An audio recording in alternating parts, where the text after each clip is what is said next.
naman lahat ng OFW natin, mga engineer, karamihan, domestic helper. Walang naiipon yan. Jesus Maria Joseph, ang SSS 5,000, sapat lang para makabili ng maintenance. Dapat ito yung mga unahin natin. We call them heroes. Pero anong benepisyo na nakuha nila? Wala eh. Walang retirement. Sa health, bahala ka na dyan. Sapat na yung PhilHealth. Bigyan naman natin sila na we call them heroes ng konting ibang klaseng benepisyo. They bring in billions. Sila yung bumubuhay sa atin eh, di ba? Alagaan naman natin. Happy Sunday, guys! How's everyone doing today? Are you all watching from the other side of the world? Or nagko-commute? Or just late at night after a long shift? So, kung OFW ka or a Filipino, alam kong pagod ka na. Probably physically tired, mentally drained, pero that's life. Tuloy pa rin ang buhay. Welcome back to my channel. You are actually pushing to institutionalize a pension system for OFWs, right? Exactly. Tama kayo doon. Kasi OFW yan ng 10 taon, 20 taon, totoo yan. That you said would be separate from the SSS. So Right. yung OFWs may sarili siyang pension fund. How would you do it? Because pag ganon, there has to be a system involved na yung OFW maghuhulog buwan-buwan. Exactly. Okay. Kasi Ms. Karen, experience namin dito sa Action Center namin sa Quezon City, matatanda na. Tapos sabi ko, nag-OFW ho kayo, di ba? Oo, kasi pinaaral ko yung anak ko eh. Kaso hindi nakatapos, nag-asawa ka agad.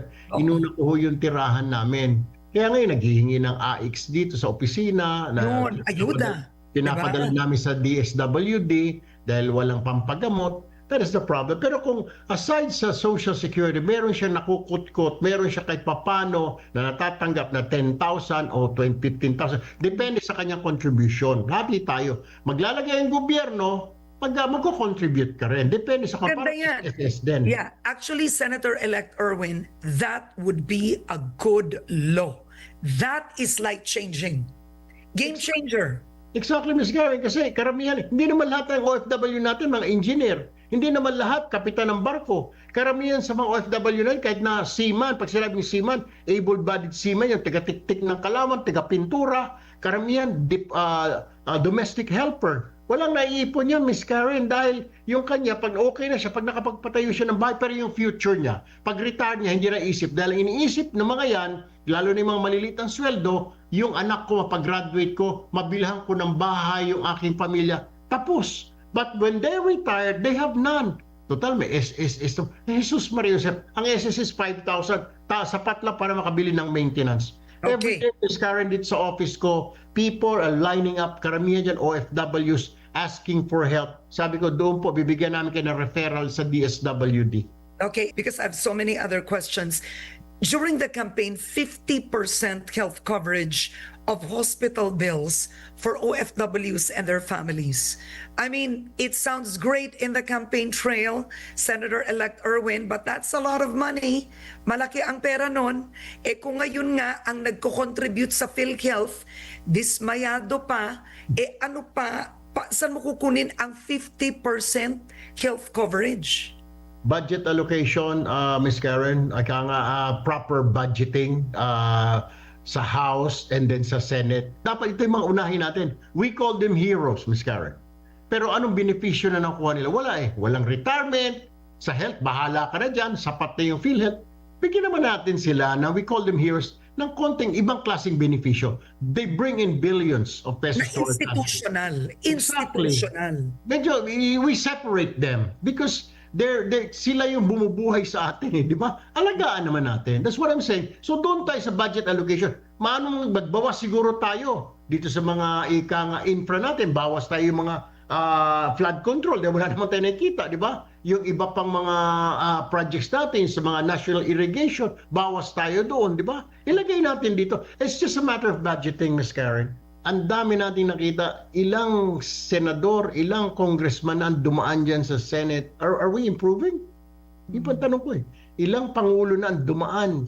Ilang promises. We've heard so many promises every election. Are we moving? Are we going somewhere? Are we moving forward? Yung mga opposition, tira ng tira, nung sila nakaupo, may nagawa ba? Yung sabi magagaling, umupo, may nagawa ba? Wala eh. The problem here, Ms. Karen, is walang political will. If you run in office, dapat you're ready, bit-bit mo lahat. All right, let me start with a simple question. Why is that policies affecting millions of overseas Filipino workers are often decided by people who have never lived the OFW life? Because today, we're talking about the proposed OFW Pension Act, also known as the Senate Bill number 252, authorized by Senator Erwin Tulfo. So, on paper, it sounds responsible, a pension system for OFWs, right? Pero alam na natin to, di ba? Kapag sobrang ganda pakinggan ng isang policy, that's usually the moment we should pause and ask, okay, but what's the catch? Now, let me be very clear and, of course, be very fair. Because to be honest, the idea of an OFW pension is actually really nice. It's actually good. Hindi ito automatic na masama. It's not nonsense. And hindi ito basta-basta lang na proposal. Because there are OFWs who spend 10, 15, even 20 years abroad, and when they finally come home, they're left with nothing, right? No pension, no steady income, ubos ang ipon because of family responsibilities, emergencies, or simply trying to survive. Isipin mo yun. You give half of your life overseas. Tapos, pag uwi mo, balik zero ulit. That's real. And it's painful. This pension could genuinely help Filipinos if the government actually uses the money for OFW pensioners. Because, not gonna lie, our government has a habit of over asking citizens. Pay this, pay that. Contribution dito, fee doon. Right? Pero pag oras na para makinabang ang tao, biglang sobrang hirap. 'Di ba? Like, kung ano-anong requirements ang hiningi. 'Di ba? Parang ganito. Dadaan ka muna sa butas ng karayom bago mo makuha yung perang ikaw mismo ang nagbayad. That's how Philippines works. Forms, clearances, approvals, endless processing, sobrang habang pila. And minsan, after all that, wala pa rin. So the concern here isn't the idea of a pension. I told you, having a pension is good, it's great. Now, the concern is this question. When it's finally time for OFWs to claim their pension, will it actually be accessible, or will it be another system where people pay for decades only to struggle just to get what's rightfully theirs? Because that's the difference between a helpful policy and a frustrating one. And okay, let's get real. This pension plan, it's mandatory. And that word carries weight because when something is forced, people start asking questions. Because again, on paper, it looks good. Everyone contributes, everyone gets a pension, supposedly. And the good side, sure, retirement, security, finally something for OFWs after decades of hard work. Super ganda nga sa papel. You pay now, and supposedly you'll benefit later on. But here's the question that keeps people wondering. When the OFWs goes to claim that pension, makukuha ba talaga nila yan? Kasi sinasabi ko sa inyo Being an OFW is not easy. You're literally living far from your family.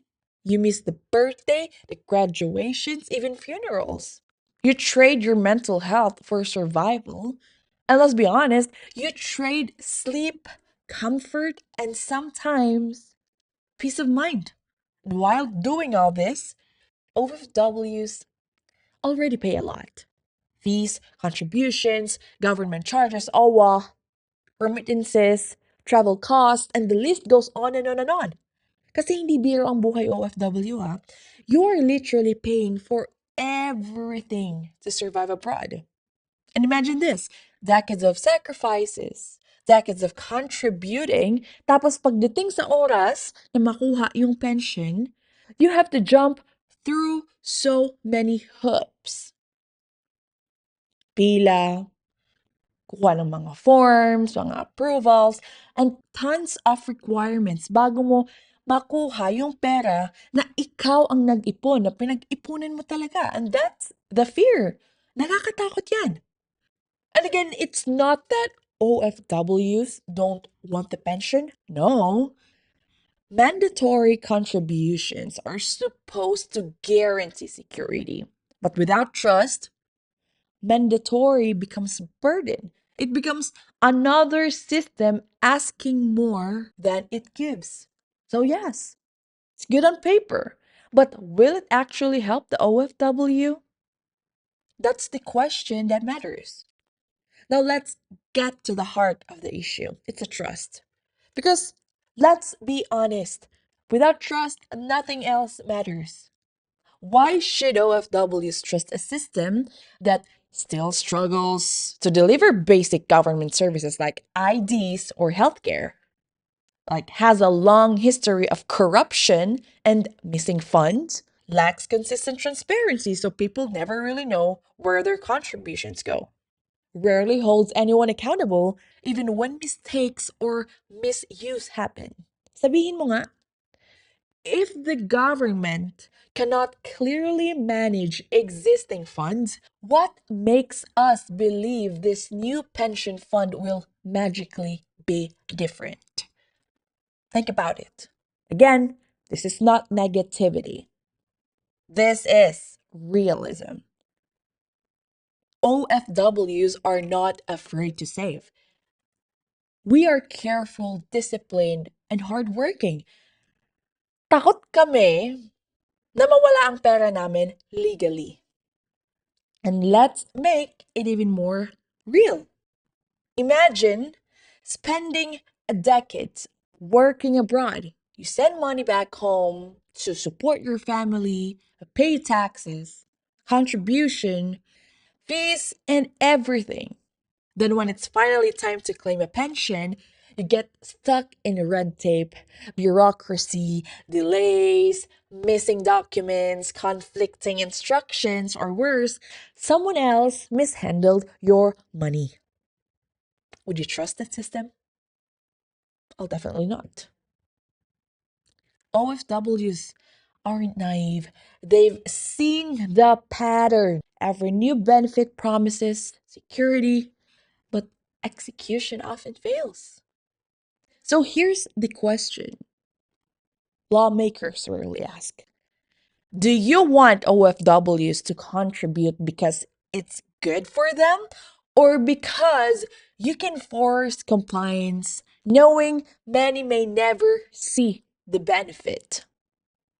Because if trust is broken, even the best ideas on paper become another source of frustration, anger, and disappointment. OFWs will pay when they believe in the system, but not when we feel that we're being asked to give blindly without proof that it will work.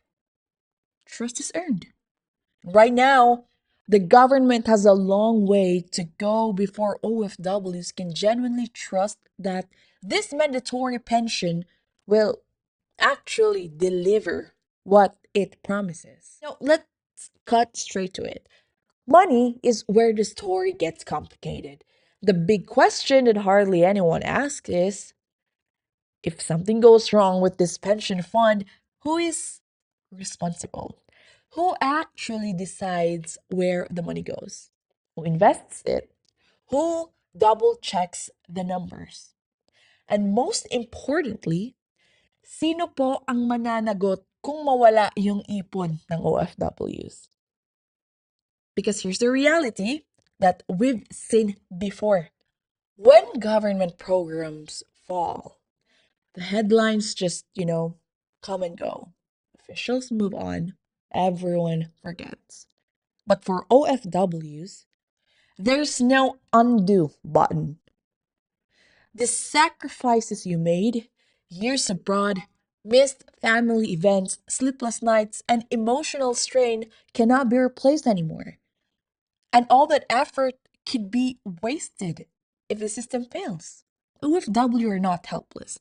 They know how to manage money. Imagine, many already contribute to pension programs in other countries, invest in businesses or real estate, build personal retirement plans, navigate complex financial systems on their own. So why force them into a one-size-fits-all system? Instead, here's what could make sense. Voluntary contributions first. Let people opt in when they trust the system. Matching incentives. Government can add a percentage to encourage participation. Independent fund management. No more hidden agendas. Freedom to track and monitor contributions. Transparency in real time. Kapag may choice ang OFWs, they feel empowered. And pag wala, it becomes control disguised as help. And before mandating any contribution, the government has to prove they can manage money properly. And here's what should happen first. Open books, show all existing OFW funds, every peso spent. Digital transparency. OFW can see exactly how contributions are used. Also, independent audit. Third-party verification and not just government reports. And also, penalties for misuse. No more, oops, sorry, excuses. Evidence of success. Show that previous OFW programs worked with actually payouts. Gawin muna yan bago kayo magpilit. Kapag nakita ng OFWs na maayos ang system, magko-contribute sila willingly. OFWs already pay a lot. The list never ends. So trust has to be earned, not assumed. Because if the system isn't reliable, no matter how good it looks on paper, it will just become another layer of stress for people who've already sacrificed too much. And again, this isn't about hating the pension idea. It's about making sure the promise actually works so decades of effort don't disappear into bureaucracy. So here's my question to lawmakers pushing this bill. Do you want compliance or do you want trust? Because laws can force compliance, but trust, pinaghihirapan po yan. The OFW pension idea itself is not the enemy. Bad execution is. OFWs have already sacrificed time, family, comfort, and stability. So before asking them to give more, maybe ask, have you really done enough to deserve their trust? And with that, thank y'all guys for watching. Actually, let me know your thoughts in the comments about the OFW pension. What you think, what worries you, or what excites you about it. I'll see you tomorrow, guys. Goodbye.